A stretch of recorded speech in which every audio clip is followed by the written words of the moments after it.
Hello YouTube, back once again with my film reviews, and tonight I saw the final entry in the Hunger Games saga, Mockingjay Part 2, and, what I thought of the past Hunger Games quickly. First one I thought was decent. It had issues, but I'm like, I give this movie a lot of credit. It had to deal with some really tough subject material. Catching Fire Part 2 I thought was a great movie, actually. I thought that was like one of the best sequels I've ever seen to a movie. I thought it was great all for the most part. Just definitely improved everything on the original and fixed a lot of the first one's issues. Third one, Mockingjay Part 1, once I thought it was a very huge step down. I thought it was decent. It definitely suffered from the fact this did not have to be a two-parter, and but here we are with the final one, Mockingjay Part 2, and yeah, let's get into it. Plot of this one is it's where the last one left off. They have saved PETA, but his mind's been warped, and he thinks Katniss is evil, and and now basically the District 13 and the rest of the districts are planning to perform their final last strike against the Capitol to bring them down, and that's the plot of this movie. Good and the bad in the movie. Good. Well, one, Jennifer Lawrence as the lead as Katniss. I never thought Jennifer Lawrence. I never thought these were her best performances by any means. I thought these actually were some of her lesser performances, but I say that's more mainly because of the character, because I do think the character of Katniss is just kind of a dull character, not bad, just kind of dull. But Jennifer Lawrence, she does bring a lot of life to this character, and she does, once again, she's Jennifer Lawrence. She's a great actor. She does a great job at just bringing life to this character, and just does another great acting job. So that was great. And she still does a really great job at just playing this woman who has to be a hero, who just knows she's just not a hero, and not a hero, like she can't be heroic. She just knows she's not likable. She's not good at presenting herself as heroic, and just being forced to always trying to be the person she is. And I always thought that's always great. Josh Hutcherson as PETA, this is probably his best performance of the entire Hunger Games series. Mainly for the fact because at the end of the last one, how they save him. It turns out he's been tortured and mind warped. He probably had to give his widest range of emotions, constantly having go from coming to just flipping out when his mind starts getting warped once again, and that he did a good job at seeming like someone who's just a completely broken human being who's trying to get over post-traumatic stress. He is just great. He just does a great job in this one. Probably definitely special performance, and he shared a lot of good chemistry with Jennifer Lawrence in this movie. They had a believable romance, those two. So good job for Josh Hutcherson in this movie.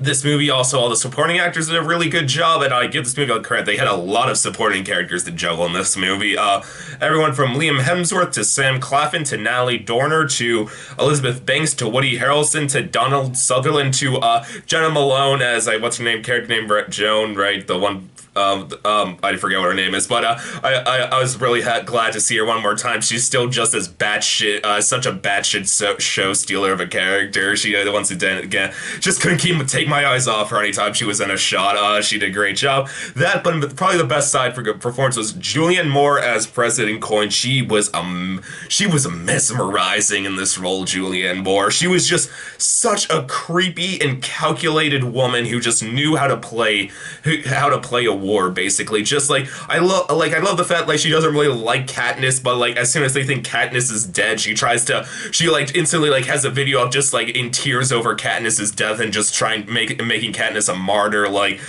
even though the fact that she is for the most part in this movie until the end, and she is kind of the person leading the rebellion, basically leading the heroes, the good side. You're still this woman that is just such a dark woman. There's just something not right about her. And so Julianne Moore was just amazing, and she was never silly. She never came off as she was being so evil it got or creepy, it was silly. No, she always hit the right amount for me, and I thought she did a fantastic job, Julianne Moore. Oh no, so there was a quick cameo from Stanley Tucci one more time, which that always makes me happy. I love Stanley Tucci. That was nice. all the acting, supporting acting was all really great in this movie.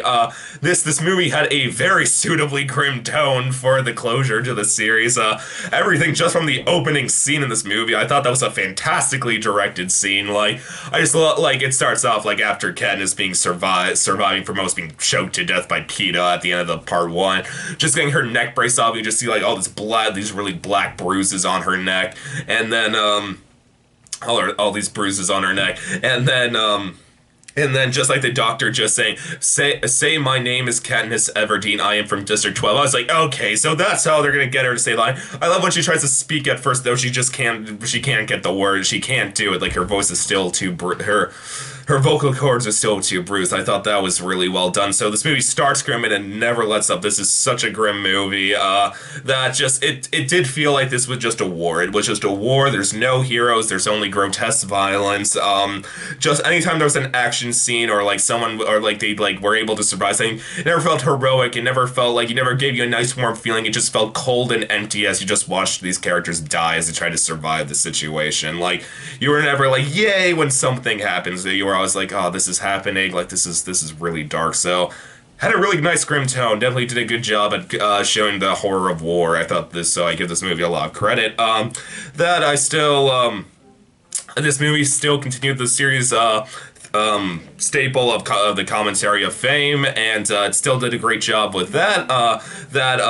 Like with all this stuff, like how they show Katniss as they want to show Katniss as being heroic, but they never want to throw her to the front lines because they don't want to risk her death, because they want her to keep like being the symbol for this rebellion, even if she has to be a martyr. Like that, and when they do think she's dead, the fact that they do try to make her a martyr, I thought was all really clever. And then, and finally, some of the traps in this movie were effectively disturbing. Mainly the oil. That was an effectively dark and creepy scene, the scene with the oil spill. So that was also all that stuff, acting, feel of the movie, just like script and all that was all really good.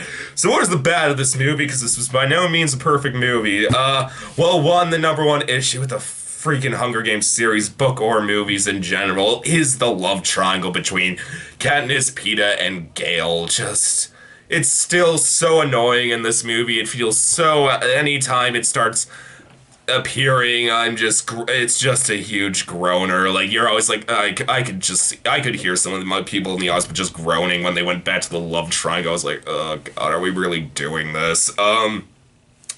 So there's that. The other huge issue, this movie went on too long, like, because this really didn't have to be a two-part. You could so easily have made this just one 2.5 hour movie, as for Mockingjay.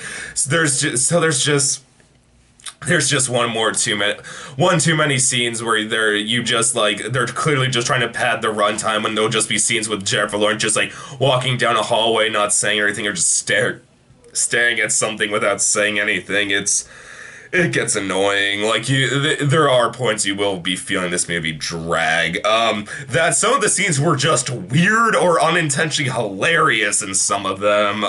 There's like this weird thing with this lion girl that I was like, wait, what? Like, this is just odd. And that in the closing scene to the series, I found one of the most unintentionally hilarious lines I have ever seen in a movie. Like, it is up there with like in Inception, like when like that guy is just like, my dad said with his last dying breath, he held me close and said, disappointed. It was almost as funny as that. No, it was probably just as funny as that, because I could hear some people in my audience laughing when that scene was going on. I won't say what it is, but whatever. And oh, and just know, the ending is the same as the book, so if you were hoping this would come up with a better ending than the book did, no, it's the ending. It's the way the book ended, so don't expect a better ending. But to be fair, I never thought the ending of the books were particularly bad, like most people do. I just thought they were okay, like, whatever. That's how you closed it, whatever. Nothing great there. And then there's the other major flaw of this movie, with that, the major death of the movie, like, the major death scene of... Spoiler alert, it's Prim. When Prim dies, it does not feel at all effective. It is so just like, well, guess Prim died, who cares? Because the huge problem with the movies and the books, once again, is they never took time to, like, Prim is such a minor side character who just kind of there without really doing anything or saying anything interesting, that you don't care when she dies, and like, it's supposed to be this grand emotional thing when she dies, but it's not. She just kind of dies, and you're like, guess she died. It doesn't hit you at all the way either the books or film wanted you to, so that was a huge flaw. But quickly, just some side notes before we go. One, I'm not sure if this was racist or not, but I couldn't help but feel it's slightly racist when, like, the first major character to die in this movie is the black guy. And the characters almost reacting like, oh no, the black guy died. I was like, is this being racist right now, this scene? Like, I'm not sure. But, so, that's my last point. But, so, let me just say this was, though, a really good send-off to the Hunger Games series. I thought this movie was a vast improvement over Mockingjay Part 1. And if I had to rank the movies right now, I would say, from worst to best, I'd probably say Hunger Games, Mockingjay Part 1, Mockingjay Part 2, and Catching Fire. And so, all in all, I'm going to give Hunger Games Mockingjay Part 2 a very solid 3.5 out of 5. I really did like this movie. I thought it was a very enjoyable send-off to the series, and I was sad to see those final credits roll, knowing that this series was over. And so yeah, YouTube as always, please subscribe, and I'll see you next time. Okay, bye.